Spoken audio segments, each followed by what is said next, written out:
中华的中，我是协会聘请的义工讲师。那今年在我们高雄荣总的服务担任这个检验师。可能各位很好奇说，为什么他们会聘请医护人员，现在会主动到很多一些机关来跟老师做这一方面的一个卫教宣导？那主要是因为在91年5月10号的时候呢，这个行政卫生署疾病管制局这边下了一份公文到我们协会来啊，他说这个今年是世界结合年，然后他拨了一笔预算经费训练我们医护人员当讲师，现在呢要主动巡回到很多一些机关学校来跟老师聊聊有关这个肺结核跟慢性病的一个防治工作啊。那我想虽然前几个月我们台湾有爆发这个 SARS 疫情，可能老师听到 SARS 比较害怕，对不对？不过呢，我提供一个数据，可能老师会觉得肺结核比 SARS 可怕多了啊。像这个老师知不知道去年啊，就是全球当时 SARS 在爆发流行的时候，去年全世界因为 SARS 死亡的人数有几位？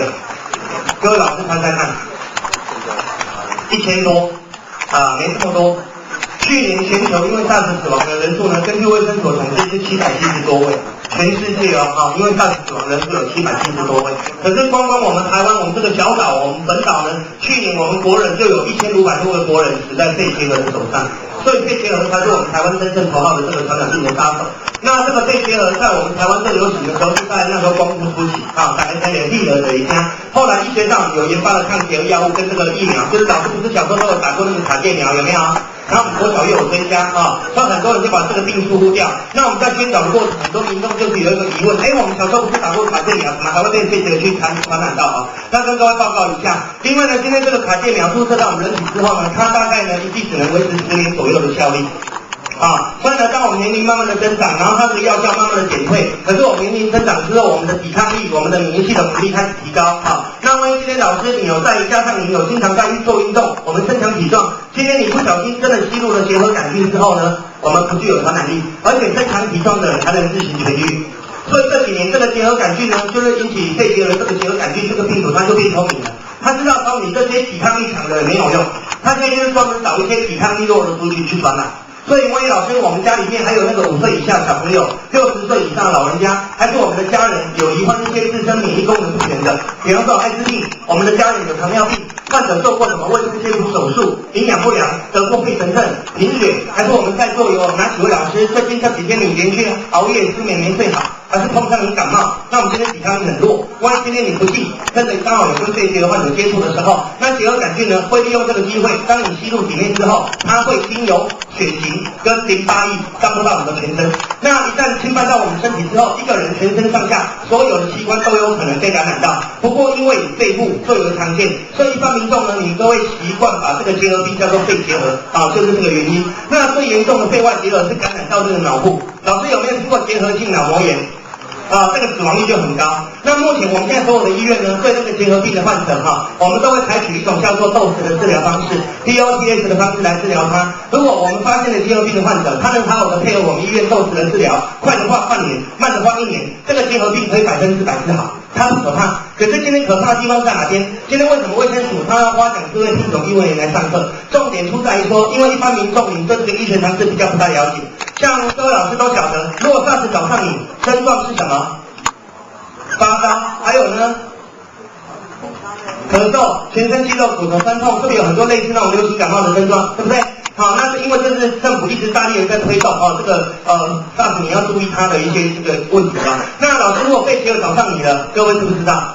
它的病症很多民众就不懂，然后再加上我想请问一下我们新国的各位老师，你们有没有那个福利，会每年帮各位做那个什么胸部1X光检查？有。什么有的有，有的没有？有。每年都有做吗？还是2年一次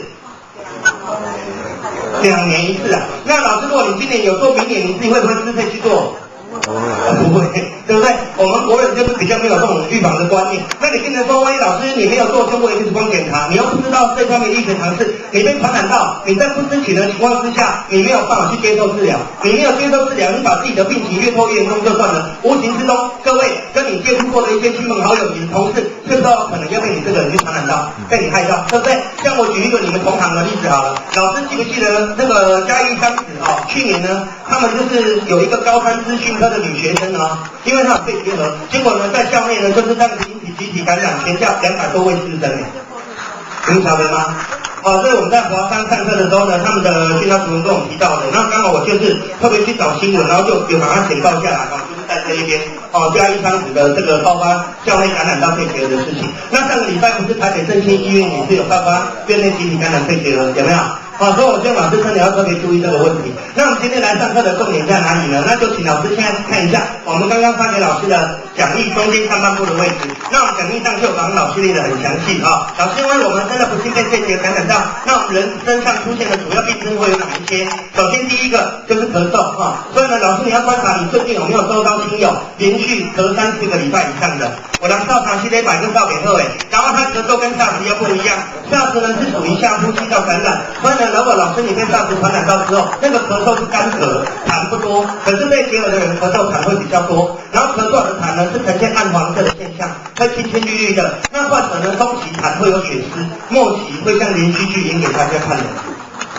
吐血咳血这个就是末期要小心还有呢，一旦您被SARS被肺结核感染到，一定患者的呼吸会变得比较困难，然后呢，他会感觉到胸闷胸痛，然后他人会比较容易感觉到疲劳、疲倦、嗜睡、没有精神，还有这几天的胃口会变得很差，体重会急速的减轻。那最明显的症状是在傍晚。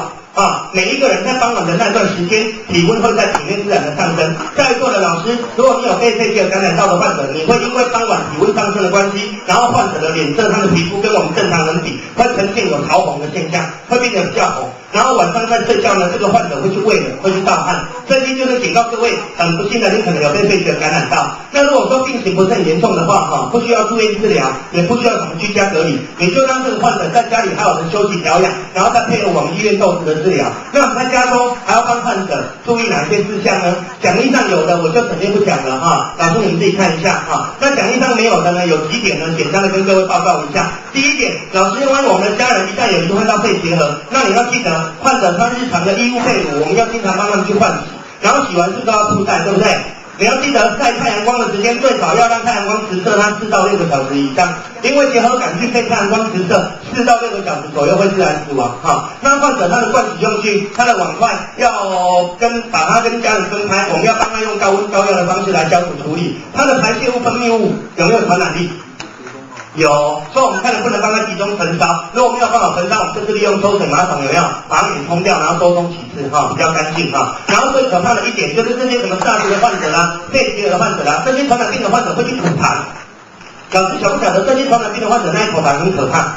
他们一口痰吐出来通常好几亿只的病毒在里面。然后呢，病毒活在那个液态，就是痰嘛活性状态之下，它离开人体还能存活1到3天之久。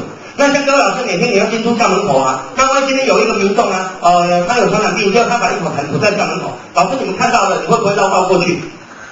会不会我想最终看到的不会踩到他而已，对不对？就跨过来那很可能不小心也有可能有吸入传染到的危险。所以我们这边会呼吁大家，患者呢，他如果要吐痰，你还是要让人家吐不过你就是请他发挥公德心，这些传染病的患者要吐痰，你要教他一定要用面纸马上把痰包住，包住之后还要请他马上用那个打火机干什么？很多人把它烧掉。这些传染性的病毒，什么冠状病毒啦、结核杆菌，都是怕高温的东西。通常超过38度以上，病毒的细胞壁会被破坏掉。那病毒的细胞壁被破坏了，它们就没有办法生存跟繁殖所以讲到这边，我要提醒一下我们在座的各位老师一个很实际的问题像各位老师应该都晓得，平常我们那个自来水厂不是都会在我们的水中加很多什么东西去消毒，是不是会加氯去消毒？那老师你们晓不晓得，前一阵子SARS在爆发流行的时候，自来水厂加的氯是超过安全含量4倍。然后我们人如果喝了过量的氯到体内来，会在体内产生致癌的物质，你们知不知道？那我们上个礼拜到我们高雄那个凤山水库去上课，他们厂长说讲这力跟我们对吧？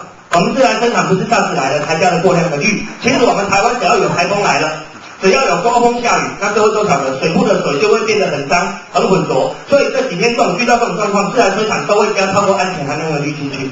那今天问题出在哪里？出在各位老师现在很多人家里面是不是都买了装了很多一些什么 RO 逆渗透的，什么一些滤水器材那很多人家里面的水现在好像都没有在煮，都是接过来直接倒到饮水机，然后利用饮水机加温加热，它的绕热来的吗？对不对？很多人都是这样子。那这样子经过饮水机加温加热，可能一些有害的物质，可能病毒是烧死的，可是氯有没有挥发掉？没有上次你跟家人是不是又喝了过量的氯到体内来？所以呢，老师今天上完课的人，你就要特别的谨记，以后你只要遇到我刚讲的上述那些状况，我们台湾有某某什么疫情传染病又在爆发流行，还是有遇到刮风下雨那种，就要记得这几天的水一定会加过量的氯，然后你水一定要煮过才去喝。然后老师，当我们煮水煮开了是不是100度？我们以前就马上就把火关掉，对不对？你就不能马上关火，再把锅盖拿掉，转成小火煮5分钟，懂不懂？当水一开之后呢，把锅盖拿掉，转小火煮5分钟，这样自然生产下的氯就能完全的挥发。这样子老师跟家人水喝下来就比较健康，比较安全，知道吗？那讲到这边也要提醒大家，像今天的天气又开始转凉了，对不对？那我们知道很多人在冬天的时候都喜欢在浴室里面泡那个什么热水澡，有没有？那跟老师你在洗热水澡也是要建议你怎么样洗出健康，泡出健康。就是你如果要泡热水澡，千万不要超过40度以上的水温。因为40度以上的水温的话呢，那个氯会随着这个高温有没有？它又会挥发。那结果我们又泡在那个浴缸里面，然后浴室门就关着了，有没有？你是不是又吸了过量的氯的气体到体内来？懂不懂？所以你要泡热水澡，医学上是建议你们，如果你要泡澡，可以不要超过5分钟。所以呢，其实最好的方式、最健康、最清洁的方式，洗澡方式要用淋浴的嘛，对不对？所以医学上其实是鼓励各位洗澡都要用淋浴的方式，比较健康好，那之后最重要一点就是要呼吁我们在座各位老师，你要有效的预防什么SARS疥疾这些传染病去找上你除了我们本身居家的环境，我们个人的清洁卫生，这些卫生管理要做好之外，最重要的真的是奉劝老师要每年养成那种观念，你要定期到一些医院有胸腔科，那我们帮各位做那个什么胸部 X 光检查。那个健保虽然没有给付，可是那个片子不会很贵，那张片子大概250块钱。我们只要能早期发现、早期治疗，不管老师是肺结核也好，还是SARS也好，其实这2项传染疾病早期治疗100%都可以治好，所以他们不可怕。不可怕，反而老师你要担心害怕的是什么？我想各位老师应该都晓得，卫生署每年不是会对我们国人公布10大死亡原因吗？对不对？老师，请问你有没有人知道我们台湾这20年来10大死亡原因，第1名、第2名20年来从来都没有变动过。对，第1名国人20年来都是死在癌症上面，平均呢每9分钟我们就有一个国人因为某某癌症死亡。那老师，国人第2名怎么死的？心血管，很接近。对，国人第2名都是死在脑中风上面，平均每40分钟就有一人中风死亡。那第3名有变动，去年第3名是意外，今年变第5名，第3名变心脏病，第4名国人是因为糖尿病死的，第6名是因为慢性肝炎肝硬化，第7名是肾脏病变，第8名是肺炎，第9名是自杀，第10名是高血压。那刚各位老师有没有注意听10大死亡原因？我们把它排除掉意外、自杀，还有8项疾病，8个疾病当中有1半以上有5个病，它是因为哪一个慢性病去导致造成的？高血压。所以呢，我们最后一个任务就是要教老师来把血压控制好。你把血压控制好，基本上什么病都比较不会去找你然后我想呢，在宣导之前，冒昧的跟我们辛苦的各位老师先做一下简单的调查。那请老师把耳朵借我注意听。卫生署呢有给我们详细的任务，要我们来上课的时候顺便统计国人92年度的平均血压。请问在座老师有没有人知道你现在自己本身，还是说各位老师家中直系亲属？长期的你不用举直系亲属长辈有高血压的，请举手。5、6、7、10、12、13、15、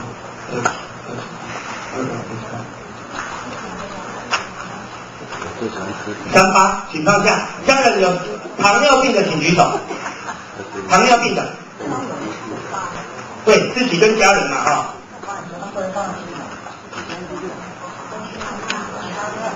请放下22位家人有心脏病的请举手。心脏病的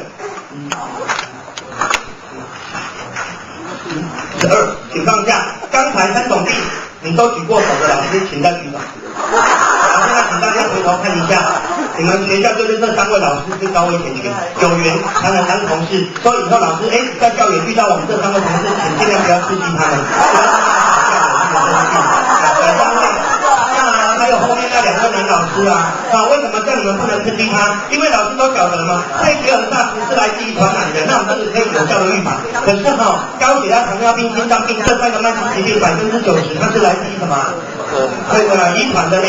那以前后发年龄是在40到60岁，对不对？所以以前国人大家还会等到中老年之后，你们才会比较注意血压跟血糖的变化。可是最近这几年变了。因为现在社会进步的脚步太快，大家的工作压力大，生活很紧张，加上现在人又吃得好懒得动，老师有没有发现最近这些慢性病的年龄层、这些患者一直有年轻化的趋势？像我记得是不是前天的新闻有，最近的那个什么大专生有没有？大学生不是帮他们新生做体检吗？每4个大学生就有1个有高血压，真是糟糕。然后不要说年轻人就高血压，老师有没有听过连小朋友都中风的？有哈，来，老师你们听过年纪最小的多大中风？有没有人知道？我们全台湾年纪最小的多大中风？8岁，没这么大。3月15号我们龙总也说一个4岁的年龄，然后3个月前建议你们晚上临睡前的喝水量是不用喝多的，医学上研究过，临睡前的喝水量请喝200到300 cc。杯水啊，有没有看过杯水？杯水是240 cc 啊，大概2-3口就没有了。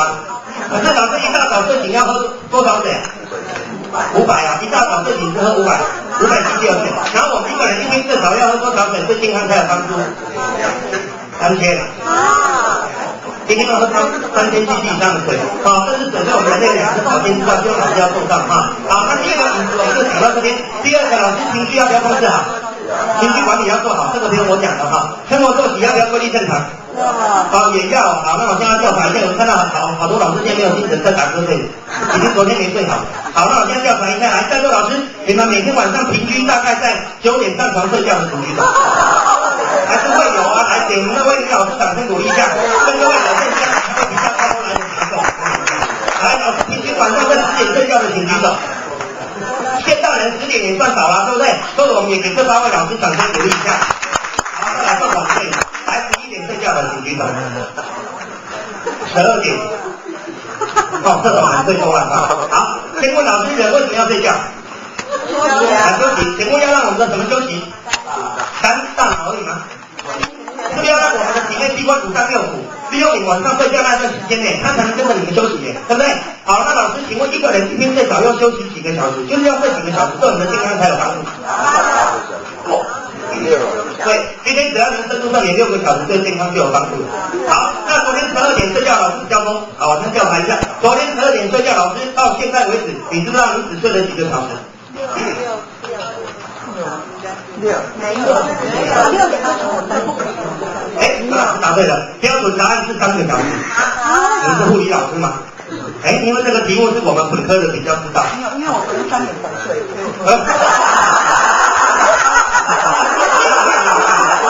好，那老师你到现在基本你都没睡的嘞，很糟糕的。来，注意听哦。医学研究报告说我们每一个人在凌晨3点过后内分泌呢都会在体内自然的分泌增加。那当老师的内分泌在体内分泌增加之后，它会随着自然唤醒我们体内的每一个器官在工作。所以虽然3点人还在睡觉，你的大脑还在休息，可是你的器官已经在3点过后，随着内分泌、随着肾上腺素的分泌增加，你的器官就起床了。那今天老师把你的器官都想象成是一根蜡烛，突然停电了，我们找到蜡烛是不是点滴头烧啊？那你喜欢长期晚睡熬夜的老师，等于就让这一根象征你的生命、象征你器官的蜡烛去点2头烧，烧2头的蜡烛会发出更大更亮的光芒，让各位老师的生活生命充满了灿烂没有错老师相对的请问你，这一根蜡烛的寿命真的怎么样？比较短。那你的器官不是跟那一根蜡烛是同样的道理吗？对不对？所以各位能说到各位在赶紧口渴，你要身体好，要健康，要长寿，就是要早睡，早起，对不对？你有听过晚睡晚起的？早身体好，一直早睡早起身体好。所以我刚才说，我们刚才有一位老师9点就标准的准时上床睡觉，那有8位10点睡觉了。这9位老师将来会比大家都来得长寿，我保证，原因就是这样。如果他们9个不发生意外的话，意外有没有跟我保证啊？正常的你会比较更长寿啊。很多人就说，讲这个怎么办？像那个老师说，我昨天9点多才睡得着那我不就等于都还没睡？那我每天多领，我感觉搞不动一天不是24小时，你那个时间只会多领很多多领的来一天医学研究报也是有短短的黄金的1个小时，有60分钟给他多领可以把器官的寿命再延长，其他时间多给运动多给什么时间？好好的记。你们的职业很适合。中午。就是中午的12点半到1点半，这个短短的黄金60分钟，在这60分钟，老师能够深度睡眠，每10分钟等于晚上睡觉的1个小时。所以有时候老师，你有没有发现你久早都不睡？那你拖了你1、2分钟的发现精神就来了，那一段时间最厉害。知不知道？所以没有办法早睡的老师就是一定要做午休，知不知道 ？OK， 好，那这是生活的作息，我们先讲到这边，再来就是运动了，对不对？要教老师运动，来，老师你们平常有在做运动的，请举手。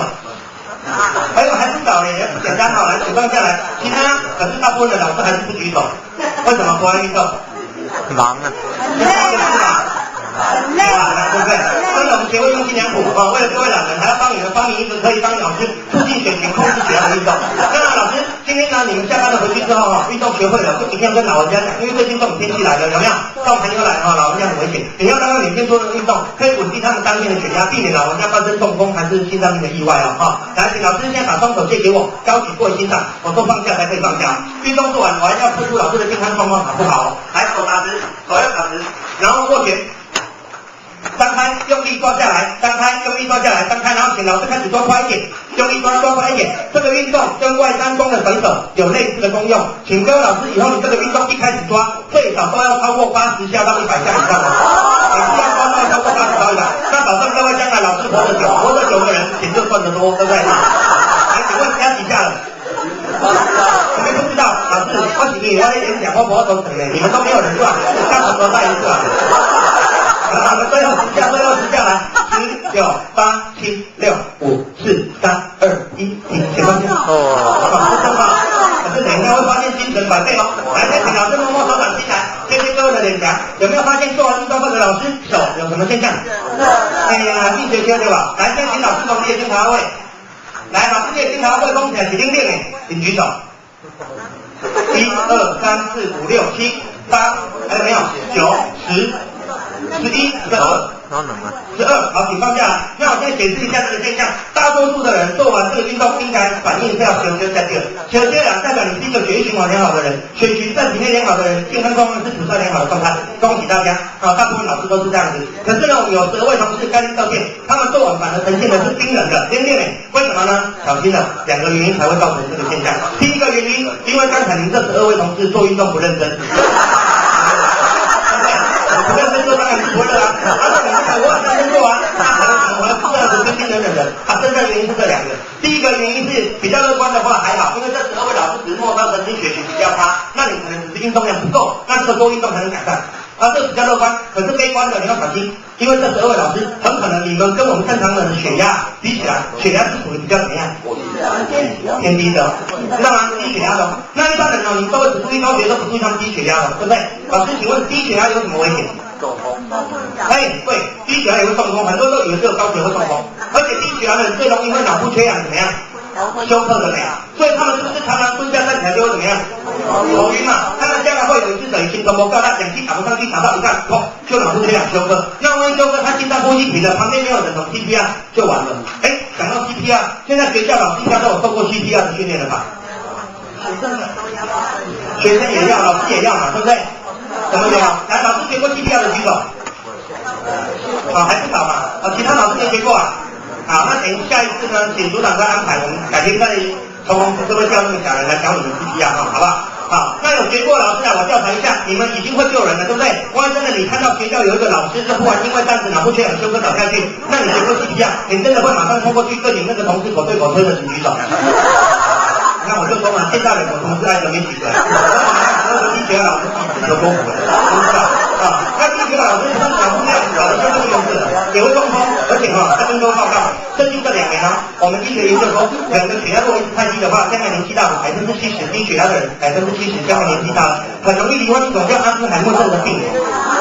老师你有听过吧？什么叫阿兹海默症？老年痴呆。对啊，就是老年痴呆症，这是低血压跟高血压不一样的并发症那目前医学上真的研究出来，哇，几乎什么病跟高低血压都有关系。问题老师，血压藏在大家的体内，他又看不到、摸不到、感觉不到，那怎么办？测得到、量得到嘛，对不对？所以卫生署这几年一直在呼吁大家要经常去量血压，有没有？包括我们协会的会长，老师，我们的会长是谁？你们有没有人知道？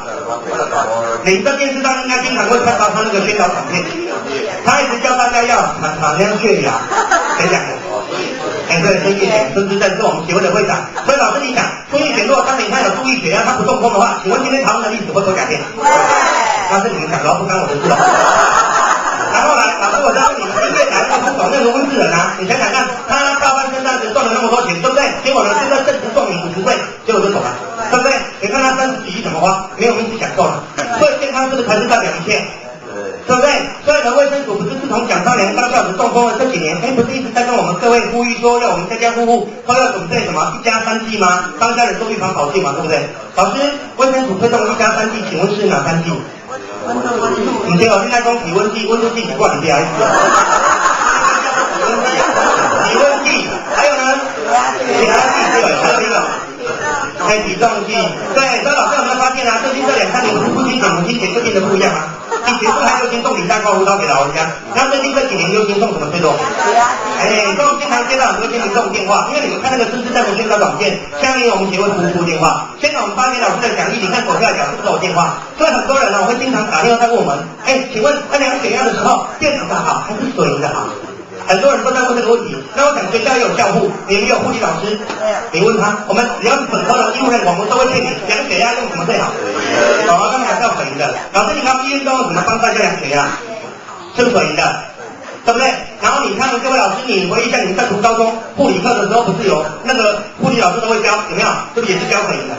那我就觉得奇怪了，护理老师教各位要用水的量血压，医院也是用水的量给大家看。可是我们发现，好像你们一般民众都不是啊。你们要嘛，到现在很多人家里面还没有准备血压计，如果有准备的话，可是我们发现好像都不是用水的。你们都买什么比较多？为什么？方便啊，那开关来下去，阿拉伯是不是心跳1分钟马上几家都有？可是老师，当老师的绝对是聪明人。你这么聪明，你怎么没有在买之前把你的脑袋拿来想想看？它这么好用，这么方便的东西，为什么医生护士我们不敢用？这个电影还没有发明，后来才发明。他说什么？也没有这个东西，后来才发明。那经过了这10几年之后，为什么医院还是在用水银的？因为我们今天都很落伍了，是不是？还是因为我们很少买不起。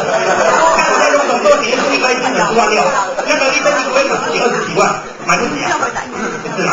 好，也不要说哦，你也知道稳定度不够，你也知道不准确。好，那老师你既然都知道它是不准确、不稳定的东西，那请问老师，血压是不是关系到一个人生命安全的事情？对。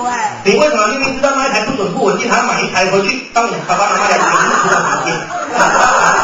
不要害怕，我们要买保险。好，第一台买一下。可能都没有考虑到那个误差的严重性。刚才很多老师都说电子的不准，请问？差多少？有没有老师去比过？电子的跟水的大概差多少？差不多，真的是差20对。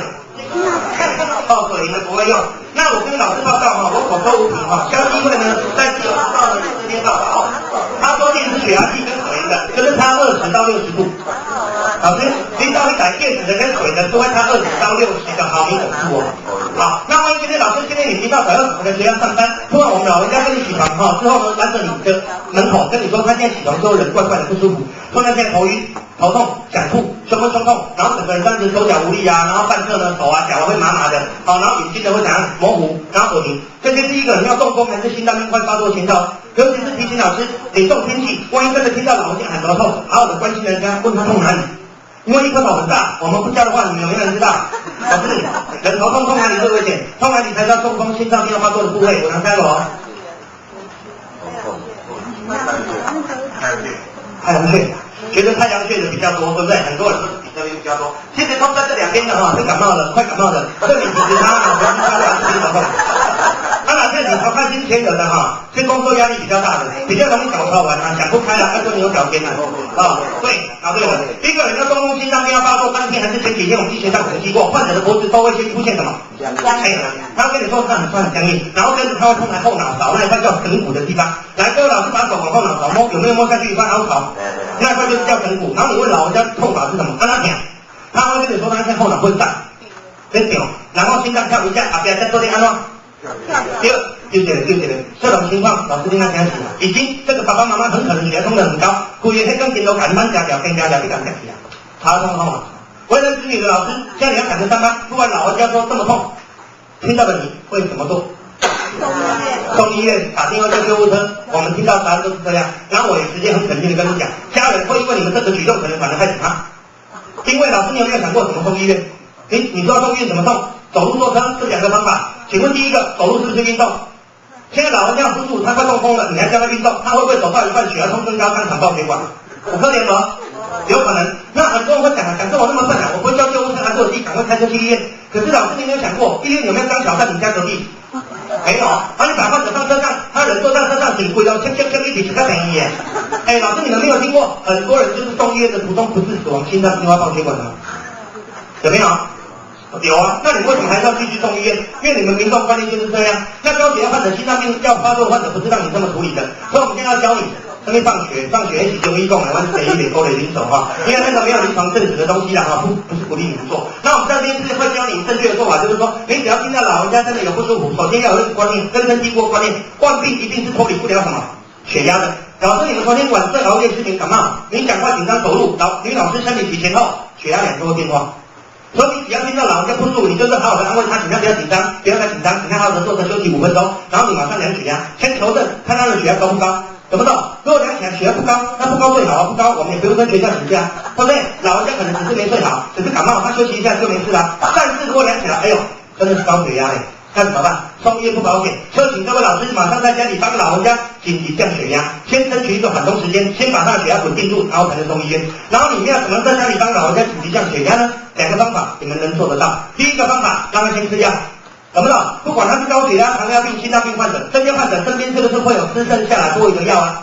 这3种药都有降血压的成分在，懂不懂？所以让他先吃药，然后吃到的药还不能放心，因为你吃到的药最快也要经过半个小时，药效才能发挥。所以你还要做第2个动作，马上在家里呢找一个脸盆出来。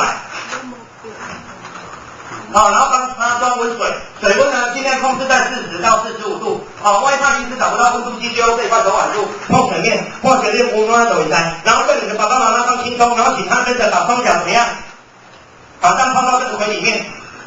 因为我们要利用这个温水去刺激他们的脚底胆，因为我想各位老师都知道嘛，我们人的脚底胆这时候有分布很多微血管跟穴道啊。那当它一受刺激一扩张之后，会让老人家原本要冲在脑部的血压瞬间拉到哪里去？对呀、那你是不是就帮你爸爸妈妈他们避免掉中风跟心脏病吧？懂不懂？然后记得里面泡脚，你然后里面做量血压动作，因为这个泡脚它是慢慢的往下降而已，懂不懂？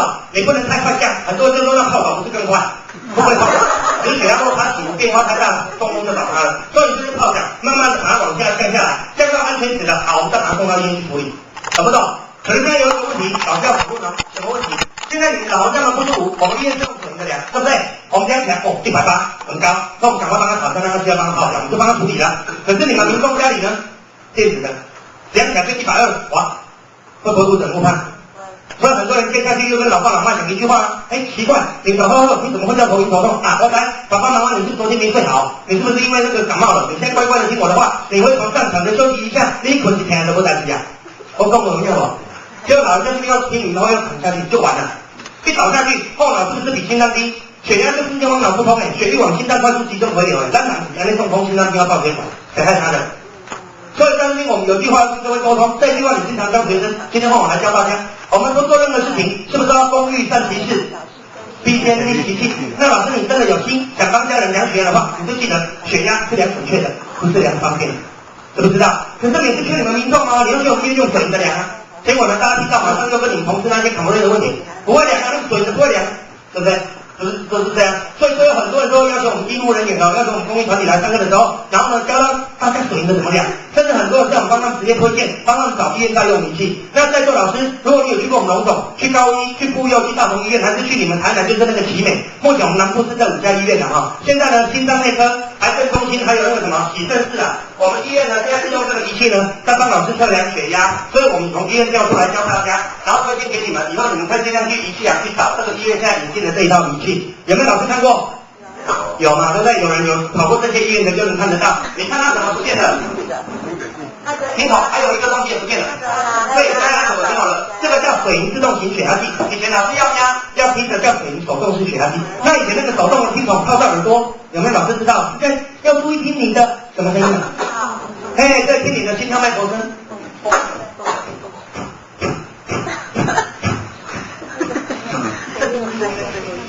不听会吧？对不对啊？像不像？像不要掌声鼓励点。我们现在要听第一声跟什么？对啊，这个原理你们也知道啊，要听第一声跟最后一声。可是老师现在听筒靠你耳朵，叫你听，听好不好？听好听哦。所以你说叫我们用手动的在现场怎么教？很多人那个不是短时间就听得到学得会啊。所以还有很多民众他就学不会，他就放弃，他说要我们直接帮他们找医院在用的。好，那我们就帮各位推荐，现在心脏内科、癌症中心用这个仪器。那这个厂商很聪明，他在3年前跟那个德国一起技术合作研发，把医院心电图的电脑芯片装来这一边，老师有没有看到多了这一块蓝色的出来？他芯片装在里面，然后把心跳脉搏的声音就它去反映出来。心电图各位老师有没有看过？感应片一个圆圆的贴在各位的心脏，然后 monitor 在后面把大家的心跳脉搏滴滴滴滴滴，有没有？然后这一台除了能清楚的测出血压之外，它还能简单的清楚老师有没有心脏病。等一下你们会后解散之后，等一下会请组长找一个3楼2楼哪一个地方，让我们帮大家老师服务一下，量血压偏进你的心脏啊。那等一下老师会来找我们，那我会帮你们免费做一下这个测量。那你听，万一待会有哪一个同事的心脏万一是跳这样的，滴滴滴滴滴滴滴滴滴滴滴滴，真的为什么？这个是这个听导数今天不可能去找的然后还有一种呢是跳这样的，滴滴滴。滴滴滴滴滴滴，为人心中的热困呢。那个老师有心脏陪葬，心肌有缺氧的，他会断断续续的，这一台也听得到。那万一说，那还是很复杂呢，那这一台要是很多分，那我还是搞不懂。那万一老师你真的还搞不懂哦，好，那我教最简单的给你们听，滴滴滴滴，好不好？很简单啊，这个几个芯片是这样的，他在扫描后面的反应到底下就扫描表面。后面老师没听到看到？有，看得到吗？有。哦。看到了没？然后呢，他把贴在老师心脏的那块什么感应片有没有？你们讲不清楚，就改到这一边来了。这里有一个白色的圈圈哦，来把它看上来，感应片就在下面。有没有看到这一块？这一块原本都是贴在各位的心脏，现在给你移出来，换成贴在空中啊，就是一样的道理。然后水再打上去，慢慢进水掉下来后的第一层最后就在哪里？就高低压了。这很简单。那老师你怕重听听不到，他眼睛不好来不及看的人，还可以跟他读这边，懂不懂？假设你看到这个人水掉下来，第一层滴到120，一直滴到80平，他还会重复测120、80平在这边，那各位慢慢数，完全不会有误差。最后我们要教老师上完课的人一个常识，以后老师将来你要去仪器养100多公司要帮家人准备什么血压计、血糖计、这医疗器材的时候，一个常识你一定要懂。医疗器材是不是属于度量衡的东西？是都要经过国家中央标准局检验合格才会用。那老师，国家中央标准局，请问检验合格的字号是什么字？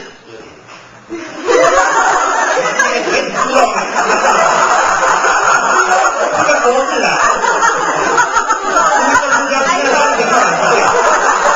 医疗器材上面都会贴一个字，你们都不注意啊？对呀。所以要教你们一下，所有的医疗器材度量衡的东西，经过国家中央标准局检验合格，都会给他大同的同字啊。懂不懂？然后加工是电子血压计的老师，你今天下班了回去看，我跟你保证，你找不到有一台电子血压计是贴筒。关于这边有一台电子血压计是中央标准局上面检验合格的，所有的电子血压计都是贴检字号而已。它检字号是代表什么东西？老师，你家里面的家电用品都有贴这一张检，你们家的电视、冷气、电冰箱、电风扇、连吹风机都要贴检。所以你当初是去外面买的小家电回家量血压，不是用医疗器材帮家人量血压，你懂不懂？这为什么误差那么多？原因就是这样那很多民众呢，就是像刚才有大部分的老师都看到我们现在荣总高一妇幼体检引进的这套仪器，很多人看过，他就跑到底下去找去买。不过很遗憾，老师有没有发现全省手扣扣？奇怪，怎么台湾还是只能买到那个什么手动型的，对不对？自动型的呢，还是只能在医院看得到。你没看到这边写7211909，就是它的牌子跟型号。目前我们台湾只能买到900码以下，就是都手压的。所以很多人就跟我们很不累说，那怎么办？我们家中有患者，那听从了我又不会量，电子的又不准，那你能不能协会出面帮我们跟厂商沟通去争取一下？然后呢，我们协会有帮出面，有帮各位出面，而且帮你们争取到厂商手术给提供交易的优惠参数，而且还有一些财团也响应，像世华银行，老师知道吧？我们有很多世华银行，世华每年跟200万去赞助我们这项活动，所以你们看那个孙玉典当教员有没有？将来会请世华银行赞助的。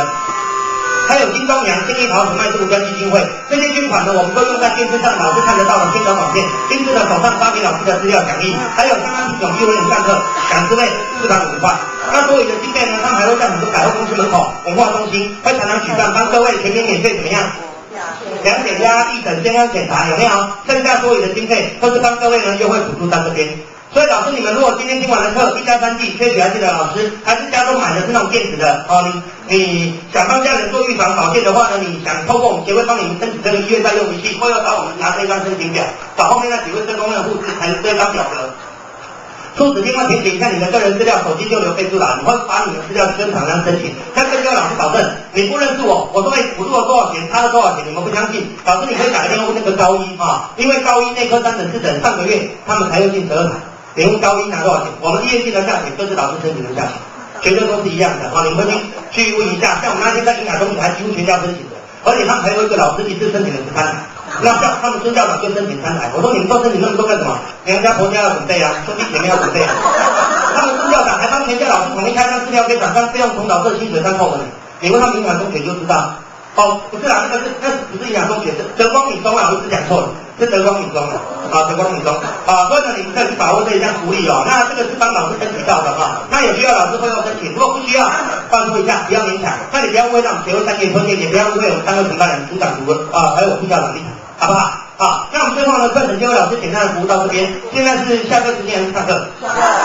下课啊，那我耽误最后1分钟，讲个新闻，等一下讲个新闻给你们听。当印证了中国一句话，我们经常说久病床前怎么样？真的发生了，就在那个什么前年7月3号啊，台北木栅那边哦，有一对姐妹哦，因为她家境比较清寒，她夫妻早死，当初就靠她妈妈做加工养大，结果她妈妈辛苦了大半辈子，50岁就中风了，一瘫痪，北京北堂4年多。这2姐妹怎么对她妈妈？我想各位老师应该知道，我们要让中风的人这个出现都是大小便、洗澡、喂饭给她吃、做复健，还要每2个小时要有人赶快帮她怎么样？抽痰、翻身、拍电按摩，换她会长那个什么？有没有看过路吗？肉干掉进到骨头，还会长那个什么蛆，对不对？你每次要放假，你另外当反正欧巴才长点长的，照讲那个狗嘞，妈妈是中风想女的洗头咯，各位妈妈这一个大女的工作，老师让恭喜不看现实哈，一个女工人赚多少钱？1个月是不是1-2万块？他怎么负担这么庞大的医疗费用？那医疗费用你们不要去计较，有一些各位老师你都受不了了，就是我们人如果真的中风的话，那个患者的情绪脾气会怎么样？会很坏。很暴躁，就那2姐妹就是她妈妈拖4年了嘛，就想不开，就有一天说帮她妈妈解脱，然后2姐妹就去外面买农药，买了农药回到家里问她先生妈妈，什么农药呢？很天天脑部淘洗，用农药改妈妈管的淘洗窑，还没有结束，2姐妹比我们男生还狠，还有勇气，又马上跑厨房拿菜刀自杀。老师，菜刀这么大一把刀，想想看用什么方式自杀？他们不是割腕哦，不是开瓦斯哦。也不是割喉，她们2姐妹是学那个日本武士呢。学不是他的呢。我有把报纸剪报在这边呢，上面还有他们母女的照片，这么大一篇篇幅，整篇都是。报纸上面还写什么母女军获救，有没有？平常后来经过证实，隔天她妈妈还是伤重死掉，姐妹2个也马上救回来。好，那我们这边不是说很残忍把人家故事拿出来讲，因为我们本身在医院工作，我们看了很多这种家庭的悲剧，包括我自己从小亲身经历。我为什么会加入学当讲师？你们不好奇？我阿公在我国小读4年级的时候中风2次，第2次中风在我家瘫11年走掉的。在1年我妈妈的狗那我妈妈现在身体也很差，她就发愿要我们学以致用，要我们贡献出来。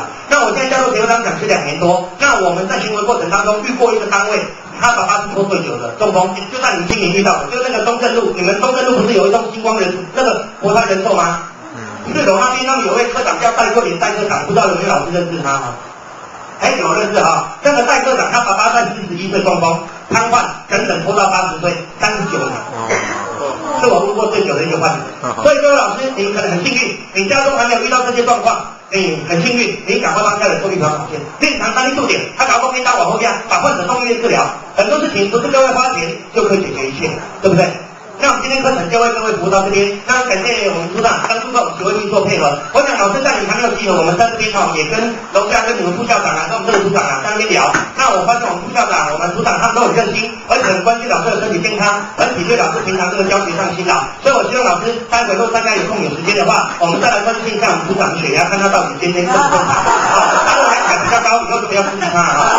那我就代表我们广高血压协会慢性病防治宣传中心，祝我们新国各位老师身体健康。血压永远正常，谢谢各位，谢谢。那我在今天只能多多水的不会量啊，所以待会我帮你们量。这个水医师要不要像3个水医师一样？要校正对不对？要，3年要做校正。国家体育合格之后，可是3年要做校正。那老师，如果你们是透过协会帮你们申请的，对不对？这些售后服务的问题，包括一些什么校正，都由协会帮你们出面负责，帮你们处理，懂不懂？都是免费的，知不知道？好，那请组长，我们要在哪边量血压？现场先量，然后待会老师，如果你们下课，我们要去1楼的哪里量血压？有没有办公室借我们一下量血压？2楼。电脑。那个我们谢谢那个钟讲师啊。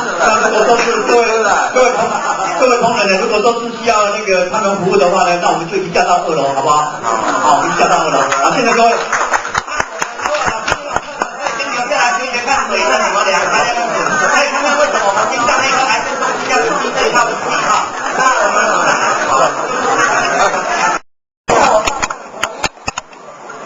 很快哈，这个不行有没有？压一下，好，拉开来，老师你就自己拉开来哈，拉开来，水泥往左搬，是水泥杆往左搬到底，好，搬到底水就跑出来，这样是消毒的哈。它电源超了，右边这颗按键轻轻压一下，好，这样就可以量了，把它拉出来，白色感应区线找到以后，白色感应区找到朝前方，你就要朝反方向，朝前方哈，伸开来，这样从中间伸开来，那对哪里？手心向上，小指头。两手不要紧，这时候你衣服再多都不要拉起来，放轻松就好。小指头延伸到手肘刚好弯曲这个地方，就是我们肱动脉的地方哈，然后你就把它套进去，好，套进去的时候对好，好把它包起来就可以了。老师你要找个坐下来，拉筋。好，那你放轻松，那你先坐下来哈，坐下来，坐下来之后很方便。这时候老师你就这手放轻松，按左边的 start， 好，左边这个 start 就轻轻压一下。现在在按。对，是直接按下左边的。好，对，开始就是，好，老师就是手放轻松就好了，放轻松按，放轻松，它自动加压，加压之后不要讲话，不要动作。下降的时候连续增长，第一这就是高压，最后这就是低压哈。那你看一下连续增长在哪里，刻度在哪里，它自动显示在右边哈。好，来看一下，中间就是我们心脏跳动的声音，在这边有没有107绿色灯号，1这是我们心脏跳动的声音。好，这里的心脏跳动就很规律、很稳定。好，那这个 OK 没问题，我们看低压在哪里？好，低压在大约70，快70这边有没有？好，69，绿灯血压怎样？很正常，这样就量完了。好，这样就量完了。那这时候你学怎么收？收了之后这个拉下来就好了。好，这个就拉下来，好，拉下来，放轻松哈。那这时候水要关的时候，记得向右倾斜。好，你看一下，水要向右倾斜，把它倒进水银槽里面，再把它关掉。嘿，这有水银槽哈，它关掉以后 ，OK， 那电源记得关就关，你记得关3分钟，它会自动断电。那没有电的时候，这边显示 low battery， 好，水会滴滴滴打上来之后，滴滴滴荡下去的时候是没电了，这边4根3号电池换掉就好了。好，很方便，很简单。好，有的会不会留那个汁液啊？这个你要换好一点，就 OK 了哈。那你看一下这 memo 线就是记忆线，像你刚才量的有没有？它会自动储存，它储存之后你要查询的时候轻轻压一下，很多医生最新的一组。你看老师你量的哈，再压一下，很多人上一次，好，以此类推，3、4、5、6、7、8、9、10，会自动像大哥大一样开始储存提示的最新来电上最新的时数。那提示满了以后，它也像大哥大一样会把最旧的那一组拼印下，好，所以很方便，很简单，电源把它按一下。它这个收了之后，老师我教你这个把它拉平，好，这个拉平，管线从中间折一折，把它包起来。好，包起来，它可以使用的更久，保护它的管线寿命，然后放进去就好了。它这里盖起来，这样就可以了。那这有操作说明书，好，老师你看一下，这个是操作说明。那我教过你们以后，好，在底部，都在底部，操作说明哈。我教过你们以后，你回去看的时候会更方便、更简单、更好使用哈。那后面是保证章，好，那1年以内坏掉，我们监督厂商帮你们换新的给你们。好，终身校正保养是完全免费，3年校正。什么校正？你仪器在哪里，只打哪里的电话给我们，我们社工会到你手上帮你做校正，这是完全免费的。好，知道这样3年校正，这个仪器都可以用20-30年，没关系哈。好，那这台仪器，老师好，直接交给你好，我直接交一台新的给你好。那我这里用钱了。好，我这边等你们电话。好，老师你看一下这张哈，你这是填你填写的，这另外一半哈，就是跟我们协会电话地址，这都一样。啊，这不用盖章，因为我们这张我们会直接输入到电脑里面，这样对你们更注意的保障。这里要哪要写啊？这不用写，我们这个就是直接回去就拼到电脑里面，好，这样对你们的保障是更大的。好，比你这个你忘记盖的那个都还好。好，那有任何问题，你就记得，虽然不会使用，你也记得打电话到我们协会来，我们社工都会帮你服务。好，你仪器在哪里就打哪里的。你现在在南区嘛，台南是算南区嘛，你就打高雄的电话，让我们社工也会过来。好，只不过说我们要安排一个行程，一个路线，不会说你打了我马上过来。大概过2天3天，我们安排一个行程 ，OK， 我服务过去。好，那你就打电话过来就可以了。然后这仪器我直接交给你。你就自己再操作一遍。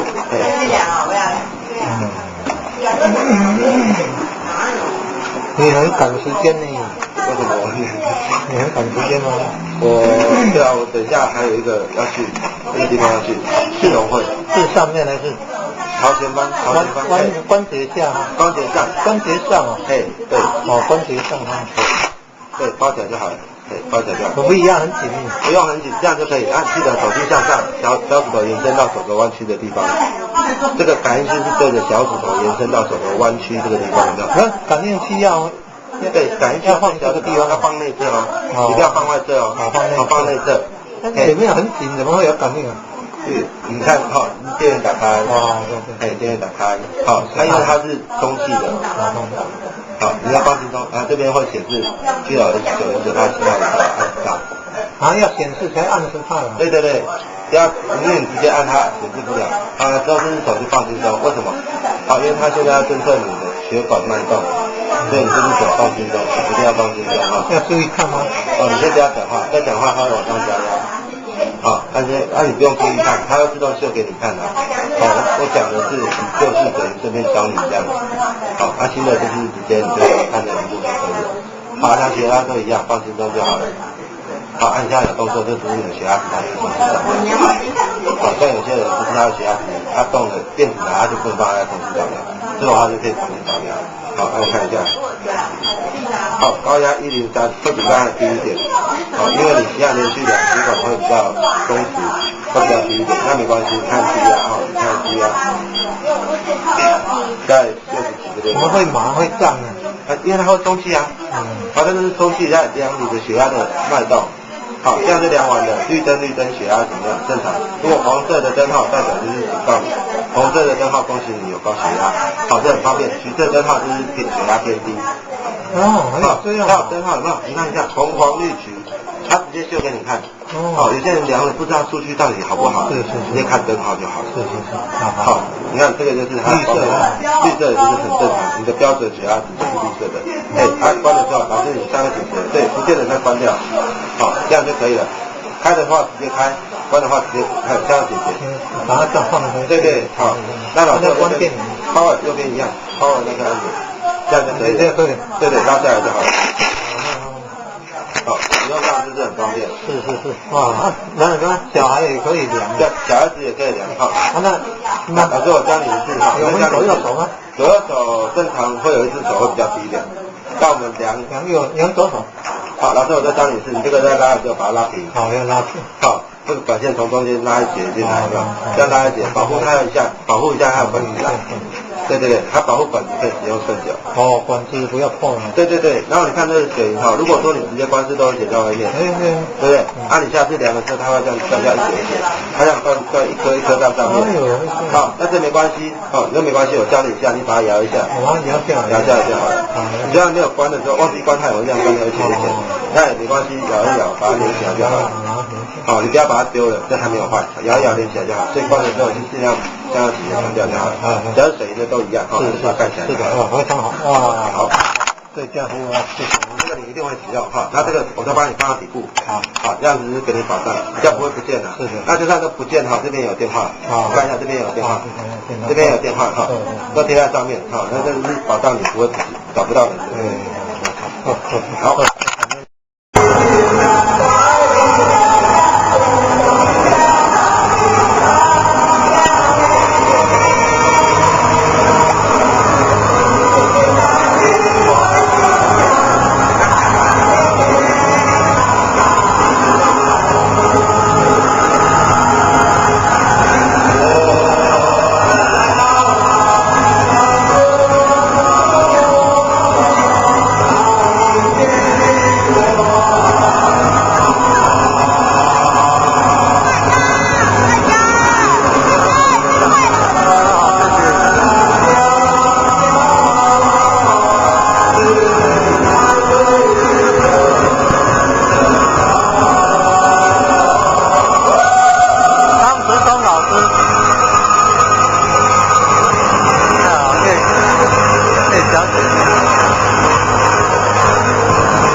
会昌南投日月潭青年活动中心。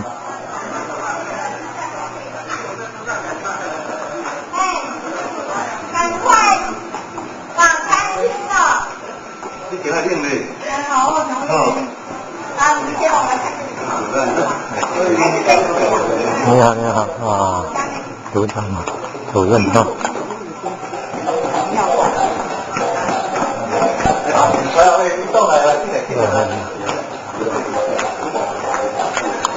哦，好棒哦！哦，好好好，好，那么清楚了啊，好棒好棒。哦，好。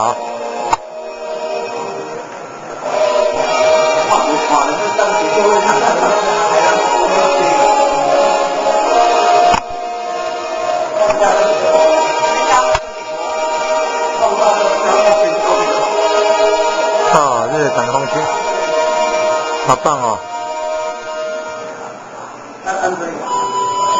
放大以后就是这个采到了。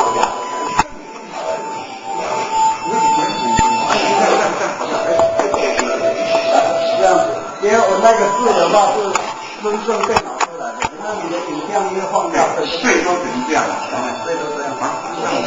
你好，很好哎，哇，好棒啊！好美啊！哦，好棒！谢谢，这在哪里找到的那个光碟片呢？是医院台区的吧？这是人家私人设置的吗？还是教育部开的？公馆。哦，谢谢。哦，好棒啊！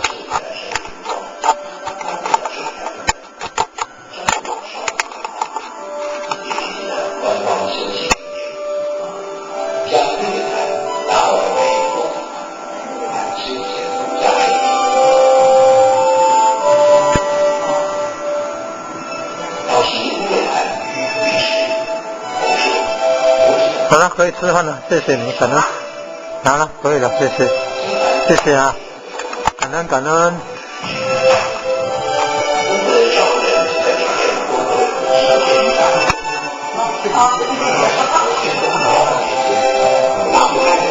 哎呦，那个一斤会受得了啊，没关系啊哈。哦，可以的哈。看肉行。好，没关系，抱歉。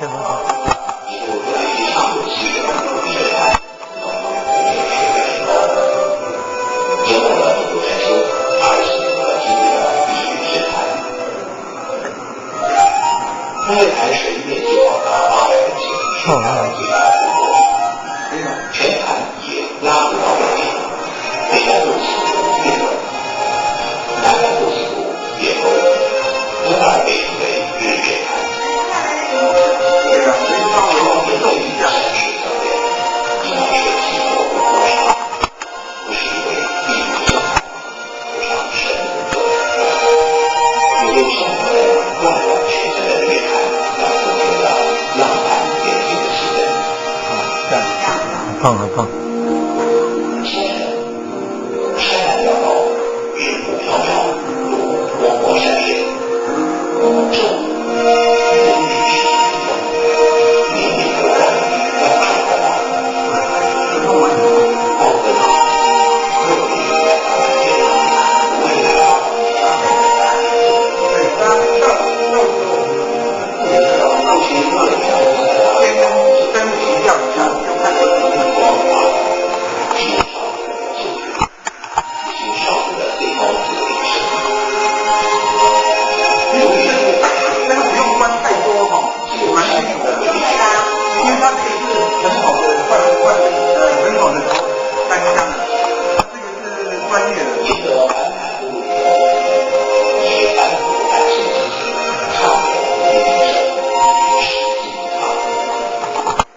好吧，谢谢，感恩来脚崩啊，脚崩啊，对，我们试播一下。哦，还要试播了，辛苦辛苦。这个等会不用全部关，不用全部关，因为它这个效果蛮不错。你这个不用关，我看着蛮清楚的。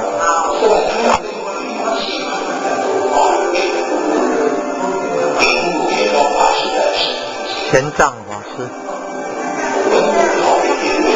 文武庙，打上去拜拜那边文武庙。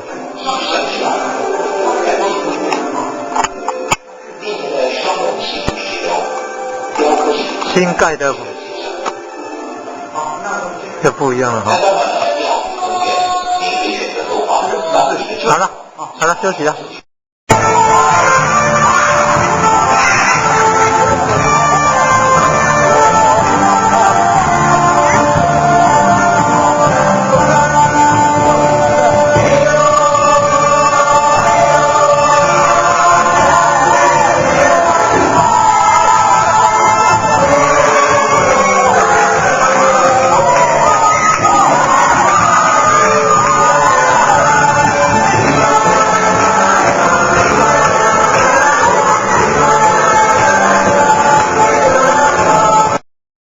车城老街，台中日月潭附近。最后火车站。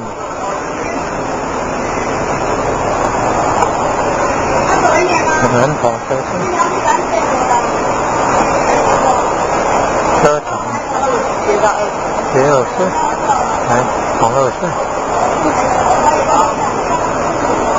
对啊，非常高。车城老街慢点。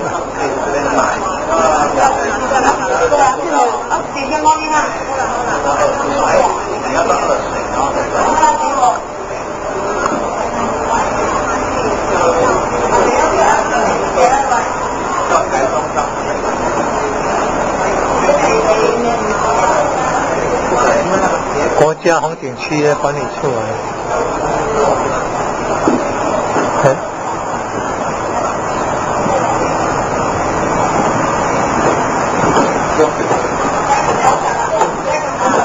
哇，感觉真好啊！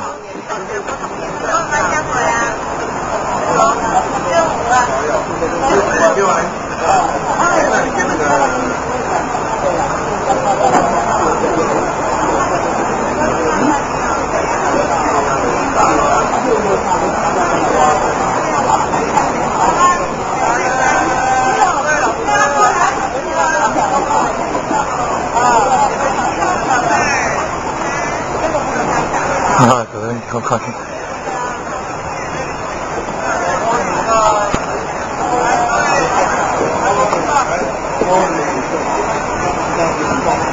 车城站，南投车城站。